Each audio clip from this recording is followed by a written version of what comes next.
회의실에 10명이 앉아 있습니다. 같은 문제를 보고 있습니다. 같은 자료를 읽었습니다. 그런데 한 명만 조용히 손을 듭니다. 잠깐, 이 방향으로 가면 3개월 뒤에 문제가 생깁니다. 다들 의아한 표정을 짓습니다. 지금 당장은 아무 문제가 없는데. 그런데 3개월 뒤 정확히 그 문제가 터집니다. 그 사람이 특별히 많이 알았을까요? 더 열심히 공부했을까요? 아닙니다. 그냥 다른 렌즈로 보고 있었던 겁니다. 오늘 이야기할 내용은 IQ 숫자가 아닙니다. IQ 검사에는 절대 안 나오지만 실제 삶에서 고지능자를 구별하게 만드는 진짜 특징들에 대한 이야기입니다. 그리고 솔직히 말씀드리겠습니다. 오늘 소개하는 특징들 전부 장점처럼 보이지 않습니다. 오히려 불편하고 외롭고 피곤해 보이기도 합니다. 그런데 그게 바로 오늘의 핵심입니다. 지금부터 같이 확인해 보세요. 혹시 나한테 해당되는 게 있는지.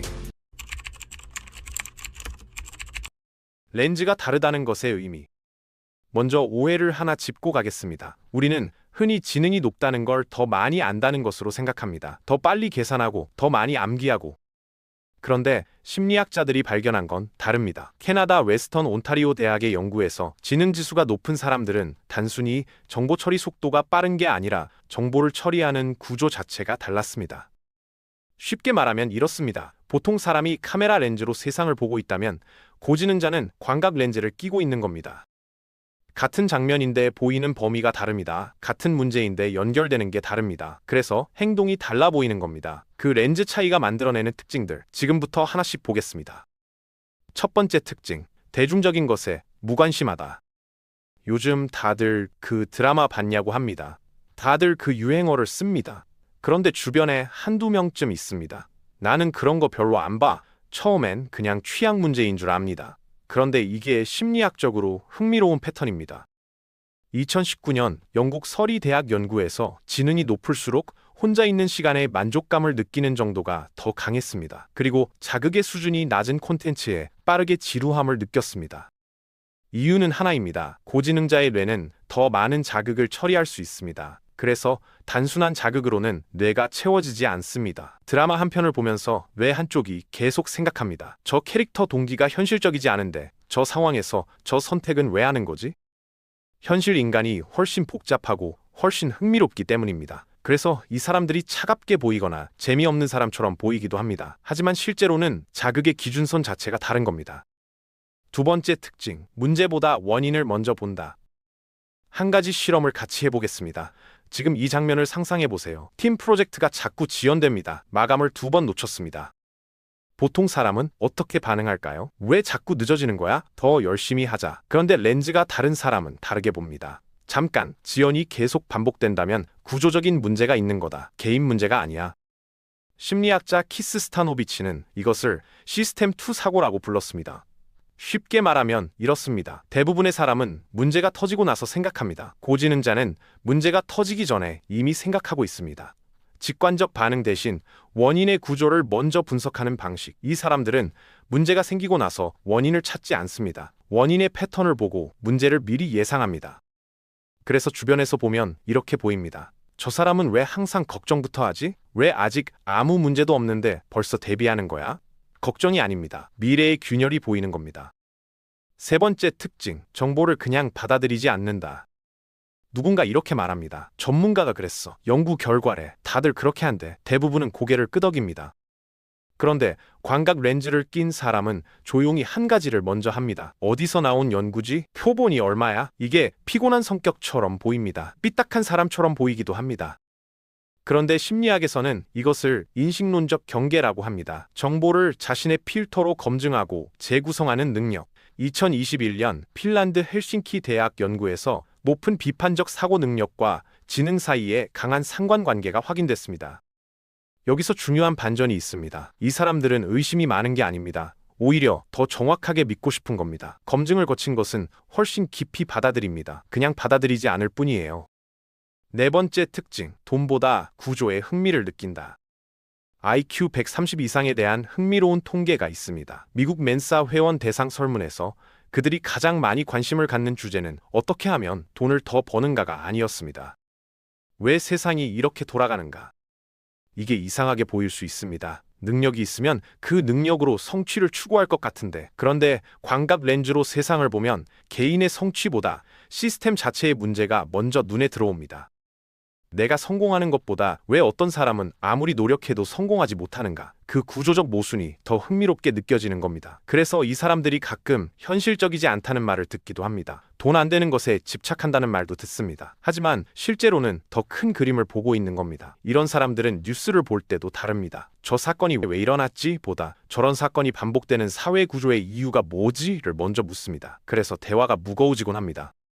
다섯 번째 특징, 권위에 자동으로 복종하지 않는다. 부장님이 하라고 했잖아. 원래 다들 이렇게 해. 윗사람 말이니까. 이 말들이 고지능자에게는 설득력이 없습니다. 왜냐하면 이 사람들은 사람보다 시스템을 보고 감정보다 구조를 보기 때문입니다. 권위자가 말했다는 사실보다 그 말의 논리적 근거가 더 중요합니다. 이게 직장에서 문제가 되기도 합니다. 불필요하게 반항적으로 보이기도 합니다. 하지만 이건 반항이 아닙니다. 논리적으로 납득되지 않으면 움직이지 않는 것입니다. 역설적으로 이 사람들은 납득이 되면 누구보다 깊이 헌신합니다. 이유를 알고 움직이니까요.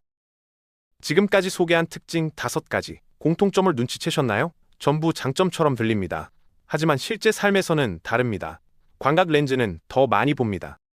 그런데 더 많이 본다는 건 남들이 못 보는 걸 혼자 본다는 뜻이기도 합니다. 회의실에서 3개월 뒤 문제를 혼자 보는 것, 아무도 끄덕이지 않는 것, 결국 3개월 뒤 내 말이 맞았지만 아무도 기억하지 않는 것. 2020년 미국 피츠버그 대학 연구에서 지능이 높을수록 주변과의 단절감을 더 자주 경험했고 자신의 생각을 이해받지 못하는 빈도가 높았습니다. 렌즈가 넓을수록 같은 렌즈를 가진 사람을 만나기가 어렵습니다. 이것이 고지능자의 가장 조용한 고통입니다. IQ 검사에는 절대 나오지 않는. 그런데도 저는 오늘 이 이야기를 꺼낸 이유가 있습니다.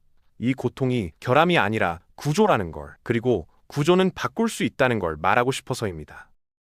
왜 이걸 알아야 할까요? 2가지 이유입니다. 첫 번째, 내가 이 특징에 해당된다면 자신이 이상한 사람이 아니라는 걸 알아야 합니다. 대중적인 것에 흥미를 못 느끼는 것, 정보를 그냥 받아들이지 못하는 것, 권위에 자동으로 복종하지 못하는 것, 이건 결함이 아닙니다. 렌즈가 다른 겁니다. 2번째, 주변에 이런 사람이 있다면 그 사람을 다르게 이해할 수 있습니다. 차갑거나 삐딱한 게 아닙니다. 보이는 것이 다를 뿐입니다. 심리학자 미하이 칙센트미하이는 말했습니다. 창의적이고 지능이 높은 사람들은 복잡성을 즐기는 능력이 있다. 그리고 그 복잡성 속에서 질서를 찾는 걸 좋아한다. 렌즈가 넓다는 건 세상을 더 복잡하게 본다는 뜻이기도 합니다. 그 복잡함이 때론 피곤하지만 그 복잡함 안에서만 보이는 것들이 있습니다. 그렇다면 여기서 자연스러운 질문 하나가 생깁니다. 렌즈는 정말 바꿀 수 있을까요? 저는 그렇다고 말씀드리겠습니다. 단, 조건이 있습니다. 렌즈를 바꾸는 건 지식을 쌓는 것과 다릅니다. 더 많이 안다고 렌즈가 바뀌지 않습니다. 렌즈가 바뀌는 순간은 딱 3가지 상황에서 옵니다. 첫 번째, 낯선 구조를 만났을 때, 자신이 익숙하지 않은 분야의 책을 읽거나 전혀 다른 배경의 사람과 깊이 대화할 때 내가 당연하다고 생각했던 것이 당연하지 않다는 걸 경험하는 순간입니다. 그 충돌이 렌즈를 조금씩 넓힙니다. 인지심리학에서는 이것을 인지적 유연성이라고 합니다. 하나의 관점에 고정되지 않고 다른 프레임으로 전환할 수 있는 능력. 이건 훈련됩니다. 하루아침에 생기지 않지만 꾸준히 다른 관점에 노출되면 반드시 넓어집니다. 2번째, 불편함을 피하지 않았을 때. 인간의 뇌는 기본적으로 에너지를 아끼려는 방향으로 설계되어 있습니다. 새로운 방식으로 생각하는 건 뇌 입장에서 에너지가 더 드는 일입니다. 그래서 자연스럽게 익숙한 패턴으로 돌아가려 합니다. 광각 렌즈를 갖는다는 건 그 불편함을 의식적으로 유지하는 겁니다. 왜 그럴까?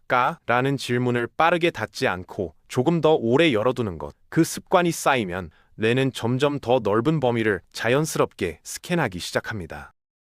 3번째, 혼자 있는 시간을 제대로 쓸 때. 앞서 말씀드린 서리대학 연구 기억하시나요? 고지능자일수록 혼자 있는 시간에 더 높은 만족감을 느낀다는 것. 이게 단순한 성격 문제가 아닙니다. 혼자 있는 시간에 뇌는 디폴트 모드 네트워크라는 상태로 전환됩니다. 외부 자극 없이 내면에서 연결고리를 만드는 상태. 이때 뇌는 겉으로는 아무것도 안 하는 것처럼 보이지만 실제로는 가장 복잡한 사고를 하고 있습니다. 멍 때리는 시간, 산책, 조용히 앉아있는 시간. 이것들이 렌즈를 넓히는데 직접적으로 기여합니다. 반대로 끊임없이 콘텐츠를 소비하고 자극을 채우는 생활은 그 공간을 없애버립니다. 렌즈는 갑자기 바뀌지 않습니다. 하지만 지금 이 순간 한 가지 질문을 습관처럼 갖고 살면 달라집니다. 왜 이렇게 됐지? 그 구조는 뭐지? 그 질문 하나가 렌즈를 조금씩, 그러나 확실하게 넓혀갑니다. 오늘 소개한 특징 5가지 전부 해당된다고 해서 당신이 천재는 아닐 수 있습니다. 하나도 안 해당된다고 해서 지능이 낮은 것도 아닙니다. 중요한 건 이겁니다. 지능은 숫자가 아닙니다. 어떤 렌즈로 세상을 보는가입니다. 그리고 렌즈는 바꿀 수 있습니다. 훈련으로, 독서로, 경험으로. 오늘 영상에서 자신이 보였다면 그 불편함이 결함이 아니라는 걸 기억해 주세요.